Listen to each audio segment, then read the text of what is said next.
Приветствую вас на канале. В этом видео мы будем делать вот такой вот, можно сказать, классический бифолд. В нем есть пару особенностей. Это изменили мы немного дизайн под карты. Итальянская кожа толщиной 1,5 мм. Мягенькая. Звук.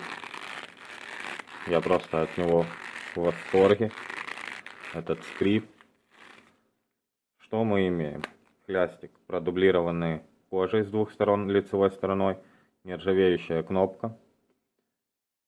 Вот этот слой кожи мы утоньшали, чтобы хляст не был сильно толстый, им комфортно было использовать. Как видим, тут у нас две декоративные полоски швом сделаны. Вот такое наполнение, два кармана под карты. Вот так это выглядит.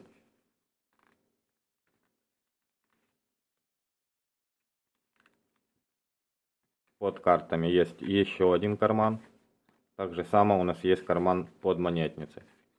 И еще есть один карман, быстрый доступ для карты, можно даже его использовать, не открывая кошелек. Карта хорошо сидит, не выпадет. Потом монетница, так же само тут продублирована у нас кожей, чтобы клапан был более плотнее. И объемная монетница. Клапана под монетницу мы утоньшали где-то до 0,8-0,7 мм. И она мягенькая, тут нету большого бугра. И комфортно ей пользоваться. Тут у нас два отделения под купюры. Перегородку делали с кожи козы. Вот такой 0,6 мм толщина. Сделали подворот тут. И прошили 0,35 ниткой для того, чтобы верх был тоже более-менее плотнее, не растягивался. Так же само наклеили тут декоративную полоску, прошили ее два раза. Это не обязательно два раза, но зато, как по мне, красивее так смотрится.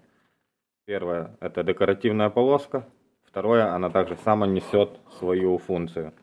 При открывании у мягкой кожи, а тем более у растяжки, это место бы пошло волной из-за растяжения. Так как у нас теперь тут есть еще один слой кожи, он проклеенный и прошитый, то внешний вид кошелька дольше будет служить, так сказать, в начальном виде. Торцы отполировали. Вот такая модель кошелька, и сейчас покажу, как я ее делал. Как по мне, довольно интересный дизайн, с хорошим функционалом и из хорошей кожи. Всем приятного просмотра. Если понравилось видео, ставьте лайки, пишите комментарии, у кого какие есть вопросы. И не забываем подписываться на канал.